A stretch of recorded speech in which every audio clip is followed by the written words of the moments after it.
Aviso: esse vídeo contém spoilers do episódio 2 da segunda temporada de The Last of Us. Então, caso você já tenha visto o episódio, continue. Caso você não tenha visto, não veja este vídeo, não continue com ele. Espere assistir a série, ou pelo menos jogue o jogo, né, The Last of Us 2, para poder continuar. Mas como o título é bem chamativo em relação a isso, eu acho que, né, enfim. É verdade. E aí, meus bidos assassinos, e aí, meus bidos vingativos. Bom, galera, hoje eu decidi fazer uma lista um pouquinho específica, mas muito interessante na minha opinião, que envolve o que aconteceu em The Last of Us, episódio 2 da segunda temporada, onde tivemos uma personagem chamada Abby matando um dos nossos protagonistas chamado Joel. Ela basicamente tortura o cara por vingança. Ele matou o pai dela, deu só um tiro, foi uma coisa rápida, e ela fez totalmente o contrário. Ela não só deu um tiro, ela foi sádica, levemente psicopata. Ela gostou de sentir o sangue, o sabor de aquilo. E eu percebi que muitas pessoas reagiram de uma forma ruim com isso, né? Tipo, criticaram a Abby pelo fato de como ela se vingou com o Joel, do tipo, nossa, ele fez uma coisa tão simples e ela agiu de uma forma tão sádica, tão narcisista para com o Joel. E eu quero aqui exemplificar, mostrar 10 casos onde isso se repetiu em outras obras, mas por estarmos acompanhando o protagonista, a gente não julgou. Eu me sinto animado. A gente, aliás, concordou, gostou, apoiou. Um salve pra morte desse arrombado! Então assim, este é um vídeo que eu não quero defender os vilões e principalmente eu não quero defender as ações dos heróis. Mas ao mesmo tempo, eu quero esclarecer aqui que em cada uma daquelas cenas eu senti o gosto, eu senti o sabor, eu quis aquela vingança daquele jeito. E se eu tivesse na posição da Abby, eu também gostaria, eu também desejaria. Porém, obviamente, eu como espectador e a maioria não sente isso porque a gente se afeiçoou ao Joel também. E aí, não tem como você ficar feliz com o que ela tá fazendo com o nosso querido pai da Ellie, certo? Perfeito. Enfim, só pra deixar muito claro, amo o Joel, mas também não vejo problema na ação da Abby. Pô, não é possível. Vale destacar, vão ter spoilers nesse vídeo, porque eu vou citar várias obras audiovisuais. Então, caso você não tenha visto uma dessas obras, pule a duração que eu vou marcar certinho quando eu estiver falando de cada obra especificamente. Game of Thrones foi uma série que eu vi recentemente, então tá muito fresco na minha cabeça. E por mim, uma morte, um acontecimento que eu vibrei e tenho react aqui no canal, foi quando a Arya se vingou pelo casamento vermelho.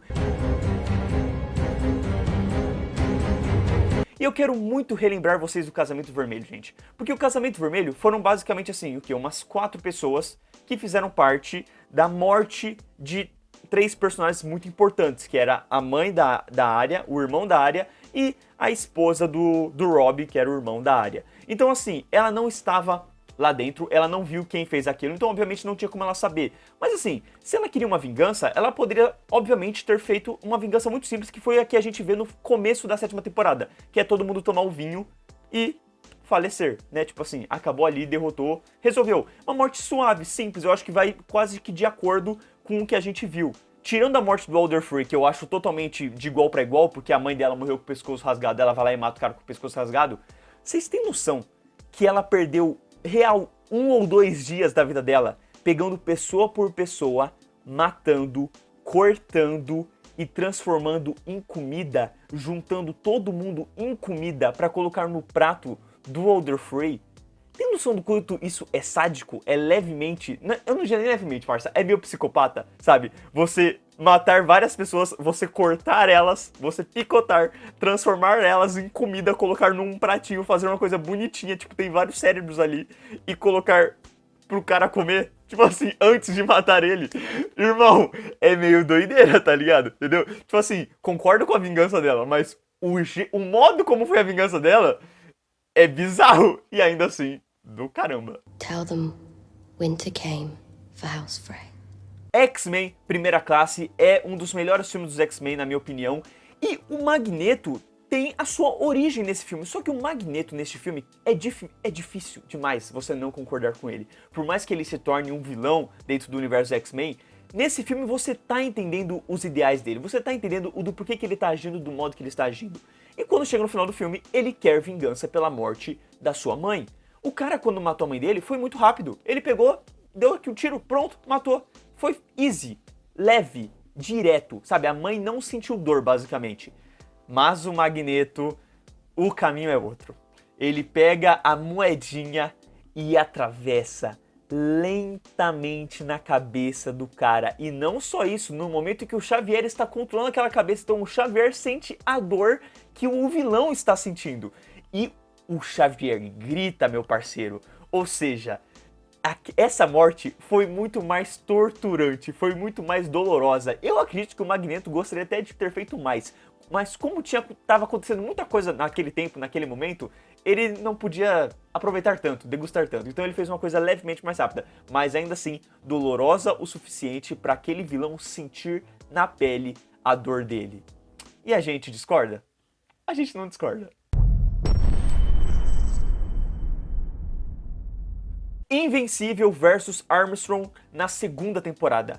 Gente, pensa no Armstrong como vilão, sabe? Ele tem várias cabeças de vários universos, ele viu tudo que o Mark fez nas outras terras, ele tem medo de que o Mark se torne esse vilão. Porém, a gente conhece esse Mark, a gente sabe que esse Mark não é vilão, e a gente acha que o cara deveria ter dado o benefício da dúvida por esse Mark, até pelo histórico do Mark nos jornais e por aí vai.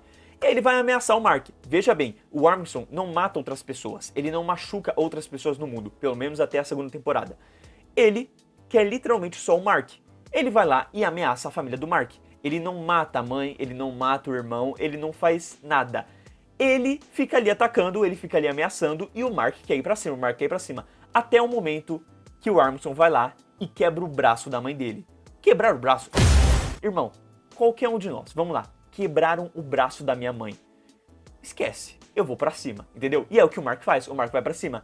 Só que o Mark passa dos limites. E por quê? Porque obviamente ele está com raiva, uma raiva que a gente compreende, mas obviamente ele passa os limites.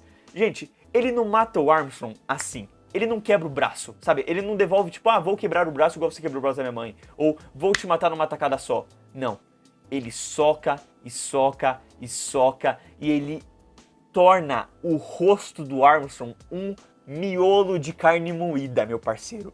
Tem noção disso? O que o cara tinha feito até então era só ter quebrado o braço da mãe dele. E ele tornou o cara uma carne moída. Você tá doido? Agora, discordamos? Não discordamos. No máximo a gente discorda dele ter matado, né? Não precisava ter matado. Mas acontece, né? Machucou a mãe dele. Igual a Abby, teve o pai machucado. Na moral, parabéns. Era Uma Vez em Hollywood, por Tarantino. Cara, eu amo esse filme. Eu amo muito esse filme, não só pela homenagem ao cinema, mas também pelo final dele. E o final dele, bora lá. Temos Charles Manson, que tinha uma seita, ele matava várias pessoas e teve esse dia que ele matou várias pessoas, incluindo a Sharon Tate. E o Tarantino vai lá e fala assim, mano, eu quero fazer uma vingança contra isso. Pelo que eu sei, quando ele matou a Sharon Tate, foram 16 facadas. Eu não lembro se tem uma pessoa específica, né? Quem foi a pessoa que deu as 16 facadas. Mas, obviamente, ele quer vingar isso, né? E em vez de ser um filme onde você vai ter só as pessoas, né, o Brad Pitt e o Leonardo DiCaprio dando só 16 facadas, irmão, tu tem facada, tu tem cachorro, tu tem um lança-chamas. Mano, eles trucidam essa galera, mas eles trucidam de uma forma muito gostosa, muito prazerosa de assistir. Mas, tipo assim, veja bem, não é o igual por igual. Não é tipo assim, eles davam facadas nas pessoas e a gente foi lá e só deu facadas neles. Porque eles podiam ter feito isso. Cortado o dedo, sabe, esfaqueado a barriga, passado na perna, cortado o pé. Feito uma coisa bem torturosa, mas só com faca. Cara, eles queimam a pessoa viva. A pessoa cai na piscina e cai o bagulho de rádio ali, eletrônico da pessoa, tá ligado? A outra, mano, nossa, gente, o quanto que eu vibrei na hora que o Brad Pitt só fez o... E o cachorro pula. E o cachorro come a pessoa, parceiro. Pensa o quanto que isso não dói. O quanto que isso não deve ser do caraca. O quanto que a pessoa não sofre antes de morrer, entendeu? Então, assim, acho muito digno essa vingança. Mas veja que era uma coisa que mais suave. E o nível do Tarantino é totalmente outro. E muito mais legal.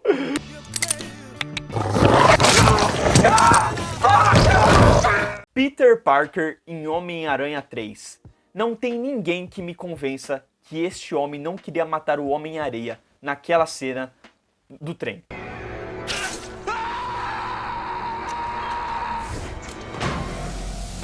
O Homem-Aranha tava poucas ideias. Ele descobriu que aparentemente o Homem-Areia matou o Tio Ben. Não foi. Depois a gente descobre que o Homem-Aranha não matou o Tio Ben. Mas se ele tivesse matado, como é que ele matou o Tio Ben? Com um tiro. Ele deu um tiro, o Tio Ben sofreu ali e morreu. Tipo assim, rápido. Não vou dizer que foi rápido, mas, né? Foi uma coisa simples, suave. O Homem-Aranha podia ter pegado uma arma e feito mesmo. Gente, o Homem-Aranha pega o Homem-Areia e espanca, e pega a cara dele e passa no trem assim. E você pode falar, Não, mas o Homem-Aranha tem poderes e tudo mais. gente, o Homem-Aranha estava se soltando. Se o Homem-Areia não tivesse poderes, ele teria feito a mesma coisa. Ele só não fez porque o Homem-Areia tem poderes, entendeu? E aí o Homem-Aranha estava conseguindo sobreviver. E aí me vem o grande finale, que o Homem-Aranha podia ter simplesmente só derrotado o Homem-Areia, como ele faz com todos os outros vilões, né? Os outros vilões, até se você pensar, são mortes mais que são consequência dos atos dos vilões, né? A bomba no Venom, o Duende Verde puxando o planador, o Homem-Aranha só, tipo, liga o sentido de aranha dele. Aqui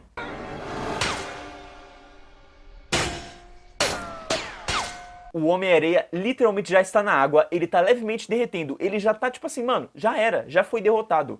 O Homem-Aranha cata, abre o disjuntor ali e toma ele água e tipo assim, ele queria matar o Homem-Areia ali. E, parceiro, o Homem-Areia não era pra ter voltado daquilo na concepção de Peter Parker. Eu, quando assisti o filme, meu amigo, eu achei real que tinha ido de vala, tá ligado? Porque eu não, obviamente, conhecia os quadrinhos e nem tinha visto nos desenhos ainda do Homem-Areia. Se você pensar no Homem-Areia, ele só tinha dado um tiro. Isso que nem foi ele. O Homem-Aranha espancou, trucidou e ainda derreteu o cara completamente. Mano, pensa, eu imagino que pro Homem-Areia ser a água ali seria quase que a gente cair numa lava de entendeu? De fogo, assim, o Homem-Aranha não sentiria tanto. Agora a água já é uma coisa mais que, pô, dissolveu o corpo dele inteiro. Good riddance. Busca Implacável. Mano, esse filme é muito da hora, na moral, não tem jeito. Vamos lá, eu vou ficar numa coisa bem simples. A filha do cara é sequestrada, ele recebe uma ligação e o cara fala pra ele que a filha foi sequestrada. E ele fala, eu vou achar você. E o cara fala, Good luck. gente, quando ele encontra o cara que falou boa sorte, pensa o que esse cara fez. Ele falou, boa sorte. Good luck. Good luck. I told you I would find you. Mano, o Busca Implacável, ele matou geral. Ele mata geral que tá ali, tá ligado? Mas o cara que falou boa sorte, ele deixa vivo. E tipo assim, todo mundo ali faz parte da mesma parada. Do tipo assim, estamos abusando de mulheres, estamos traficando elas. E ao mesmo tempo, a filha dele ainda não se sabe nada, tá ligado? A filha dele não se sabe se foi, ainda se passou por essas coisas. Mas obviamente ela está no rumo de passar por essas coisas. Então a vingança dele também é por essas outras mulheres. Porém, ele ainda meio que não sabia. Então ele só mata geral e deixa um sobrevivente. E por quê? Porque o cara falou boa sorte, tá ligado? Tipo assim, quando ele vai chegar no cara e vai torturar o cara, obviamente ele já sabe que as mulheres sofrem. Então nessa já tem uma vingança um pouquinho mais, né, que a gente vai apoiar totalmente, completamente. Na real a gente apoia tudo que ele faz durante o filme. Mas assim, mano, ele literalmente deixa o cara sendo eletrocutado até a morte. Tipo assim, ele fez a pena de morte, mas sem uma coisa suave, sem um paninho na cabeça, sem nada. Ele só eletrocutou o cara para sempre. Ele eletrocutou torturando, o cara pede pra ele, tipo assim, o cara dá a informação que ele quer e ele fala, mano, eu acredito em você. E liga e vaza. Pô, mano, você tá maluco? Muito bom. Rei Leão. O quê? Por essa vocês não esperavam. Mas eu tenho que trazer uma animação aqui. Gente, vamos lá, vamos recapitular. Simba perdeu o pai. Mufasa caiu, né? O que o Scar fez? O Scar tacou o Mufasa lá de cima. O Scar... Mano, o Mufasa no momento que caiu no chão foi de vala, tá ligado? Tipo assim, não tem como ele ter sobrevivido à queda. A queda foi o que matou ele. O Simba meio que sente a culpa pela morte e vai embora. Nessa, a Nala reencontra ele no futuro e fala, então, o Scar tornou aquele mundo um inferno. O Simba volta pra lá, porque fala assim, pô, tornou o mundo um inferno? Como assim? Vamos conversar. Ele chega no Scar e fala assim, pô, Scar, vaza daqui, vai embora, porque tu não tá prestando mais. E o Scar vai e joga a culpa contra ele. Não, mas você matou o Mufasa. E aí ele se sente, né, abismado. E aí o Scar chega no ouvido dele e fala assim, então, eu matei o seu pai. Irmão, o Simba cai pra porrada. Essa é a hora que o Simba recarrega todos os exércitos. Porque se não fosse isso, ele até se deixava ter sido morto. Mas na hora que ele falou isso, mano, ele vai pra cima do Scar. E aí é luta, é aquela luta combate mano a mano. E o Scar, em determinado momento, só pula nele. O Simba faz o quê? Olé! E aí o que acontece com o Scar? Ele cai lá embaixo. Só que ele cai lá embaixo, ele não morreu. Não foi a queda que matou ele. O Simba poderia ter pegado o Scar, levado pra aquele mesmo canto e tipo assim, cai. E aí matava igual Mufasa. Mas não, ele deixa o Scar ser morto pelas hienas. E você vai falar, não, mas ele não fez proposital, ele só se defendeu. Irmão, ele deixa o cara cair. Você acha que depois que ele deixou o cara cair, ele não olhou lá embaixo pra ver como é que o cara tava? E aí ele viu as hienas tudo chegando? O que ele fez? Bom mesmo. E vazou, tá ligado? Ele seguiu em frente e falou, vou subir agora lá o meu troninho e ruivar. E deixou o Scar aqui sendo comido pelas hienas. Gente, vamos lá. O Mufasa só caiu e morreu. O Scar é morto sendo comido por hienas. Sabe o quanto que isso deve ter durado? O quanto que isso deve ter sido doloroso? Foi muito mais torturante do que a morte do Mufasa. Agora, a gente critica? Não critica. Na real, achamos bem válido essa morte para o Scar. E morreu. A pessoa tendo visto o Justiceiro ou não, sabe que a história do Punisher é muito simples, né? A família dele é morta e ele se torna o Justiceiro. Ele quer vingança pela morte da família dele, que é a esposa e os filhos. E então, na série dele, a gente descobre, lá pro final da temporada, que o melhor amigo dele fez parte do atentado à família dele. Basicamente, ele trabalhava para a corporação dos caras, os caras queriam matar a família do Castle por um motivo que eu já não lembro tanto, e aí o cara meio que não ficou contra, né? Ele meio que só aceitou ali e show. O Justiceiro vai lá e mata geral, ele mata todo mundo que tava por trás. Mas o cara, que era o melhor amigo dele, é diferente. É diferente, cara. Né? É outra coisa. E eu entendo, sabe? Pô, era o meu melhor amigo, você me traiu, você traiu a nossa amizade. Mano, isso não tem condições. Agora, vamos lá. A família do Castle morreu de uma forma muito simples. Eles tomaram um tiro e morreram. Foi uma coisa rápida. O Castle, ele mata geral na tortura. Ele mata numa tortura braba, mas ainda assim, rápida. Quando ele pega esse amigo, irmão, ele pega um espelho, ele pega a cara do cara e tome-lhe, e tome-lhe, e tome-lhe. E, gente, juro, essa foi a primeira vez na minha existência, na minha vida, que eu senti o gosto do sangue, que eu fiquei feliz, que eu... Nossa, foi o dia, foi o momento que eu mais me senti, tipo assim, que eu poderia me tornar um psicopata, porque eu gostei tanto dessa cena. Eu fiquei, vai, sangue desse cara, quebra a cara dele na porrada, é isso que eu quero, eu não quero uma morte rápida desse vagabundo, eu quero que ele seja torturado. Então assim, que prazer de cena, que tesão, cara. Eu imagino que foi esse tesão que a Abby sentiu matando o Joel.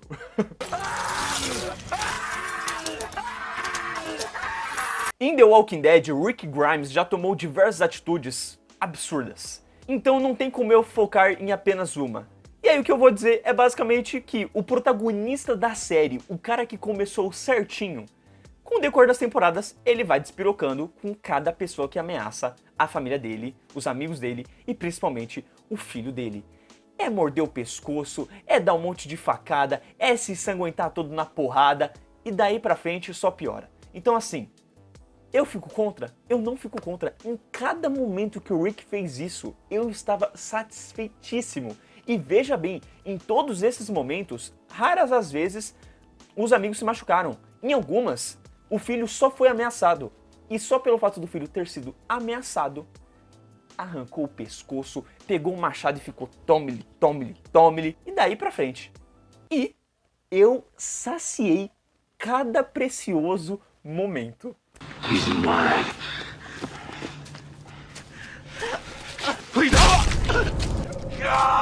John Wick vai tornar a Abby uma personagem até justa, se você pensar agora. Porque o John Wick perdeu só o cachorro dele. A Abby perdeu o pai dela. O que a Abby fez? A Abby foi lá e focou só no Joel. Matou só o Joel. Deixou todo o resto, pô, a menininha ali, que não tinha nada a ver, tá ligado? Por mais que ela tenha sido a causa de tudo, deixou ali ela viva. O resto não foi atrás de ninguém. Ela só queria o Joel, que matou, né, o pai dela. O John Wick perdeu o cachorro. Ele sabia muito bem quem tinha matado o cachorro. Ele matou geral. Ele foi atrás de uma máfia inteira. Ele foi atrás de uma família inteira. Matou todo mundo. Tipo assim, gente, os caras foram assaltar a casa dele. Foram umas 5 pessoas. O John Wick foi lá e matou umas 50 pessoas por conta desse cachorro. A gente discorda? A gente não discorda, a gente gosta. A premissa do filme é sensacional. Mas veja bem, o cachorro dele foi morto. Ele podia ter pegado o cara que matou o cachorro dele, olhado nas câmeras, feito uma coisa bem suave e tipo assim, pegado ele na miúda, entendeu? Tipo assim, longe de todo mundo, feito ser uma morte que ninguém perceberia, sabe? Como é que foi, natural e tudo mais. Porque no fim de tudo, quando ele mata o cara, ele mata do mesmo jeito que o cachorro dele foi morto. Ele só dá um tiro e acabou. Mas assim, o tanto de gente que ele matou para chegar nessa vingança, precisava? Não sei se precisava, porque depois, todos os outros 3 filmes só deu merda por conta disso. Ele não precisava ter feito tudo que ele fez, tá ligado? Mas ainda assim, não foi do caramba? Foi do caramba. E a gente gostou. E a gente apoiou esse protagonista. Então assim, qual é o problema com a motivação da Abby e sua atitude?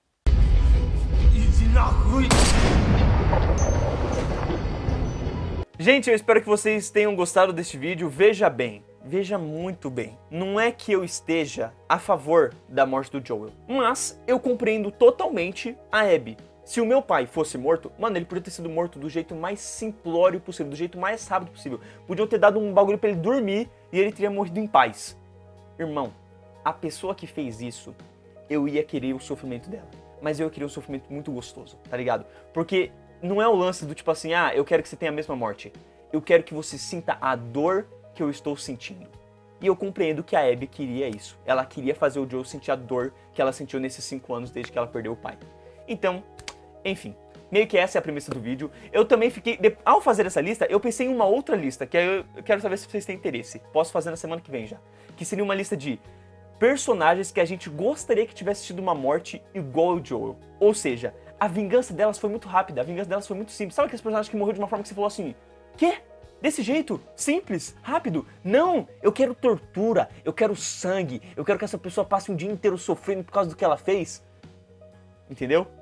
Essa é a ideia da lista. Eu já tenho pronto, aliás. Eu já fiz o top 10 aqui, já tá preparado. Se vocês falarem, faz, eu faço. Fechou? Deixa nos comentários aí o que é que vocês acharam da minha lista, o que é que vocês acharam dos meus argumentos, o que é que vocês concordam, o que é que vocês discordam, eu estarei totalmente aberto a opiniões. E se vocês também quiserem dar outro exemplo de outros filmes e outras obras, eu estou totalmente aberto a isso, porque, cara, minha cabeça teve que fuçar muito pra fazer essa top 10. Os primeiros foram os mais fáceis, né? O John Wick, o Rick, o Rei Leão foram os primeiros que eu pensei. Mas os que eu falei primeiro foram os que mais demoraram pra chegar na minha cabecinha. Então, enfim. E até pela ideia do vídeo, porque não é uma questão de só, tipo, por exemplo, eu podia falar do Batman, né? O Bruce Wayne perdeu os pais e depois começou a bater um monte de gente. Mas exatamente, ele começou a bater um monte de gente, ele não matou um monte de gente, entendeu? E principalmente torturou. A minha ideia é exatamente do tipo assim, pô, a morte do personagem foi mais simples e o protagonista decidiu fazer uma coisa muito mais torturante com a pessoa que, né, matou e por aí vai. Enfim, eu espero que vocês tenham compreendido. Agradeço muito a quem assistiu o vídeo, agradeço muito a quem comprou a ideia deste vídeo. Um beijo, um queijo, e esse é o tipo de coisa que você só encontra no canal do Bido Comics. Valeu, falou!